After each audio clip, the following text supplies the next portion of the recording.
Hello, I'm going to talk about the equipment we use in the calf roping. First, we use a tie down.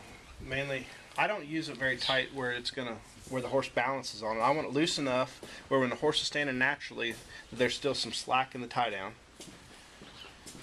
This is called the keeper. It's attached to tie down.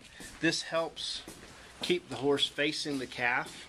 It's just a piece of rope tied on the tie down.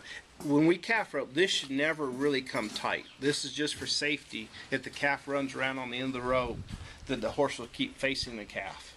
It actually does. It should not actually. It should be loose enough that when the horse stops and backs up, this should never be tight, or it should never hit the horse.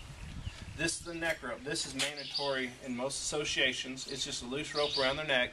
It's just a safety precaution to keep the horse from turning and going the opposite way, or if the calf runs around, it keeps the horse facing the calf. So it's basically here for safety. It doesn't actually make the horse do anything. So we run the rope through the keeper, through the neck rope, underneath the reins to the saddle horn. And this is a horn knot. I always like to make 2 wraps around the saddle horn, and you pull it down really, really tight. And before every run, you make sure it's really tight around the saddle horn. That keeps, you don't want it loose, because if it's loose, you might get a finger in the wraps when you get off. So you want to make sure you pull it down very tight. We tie a knot on the other side of the horn knot so the rope doesn't pull through the horn knot. When we calf rope, we want to make sure all of our cinches are really tight, mainly for the purpose of we don't want the saddle to move. Anytime the saddle moves, it may hurt the horse. So we want the saddle that fits really good, and we want the cinches tight. We want the calf rope and saddles to fit where we can just slide our front hand underneath the front of the saddle.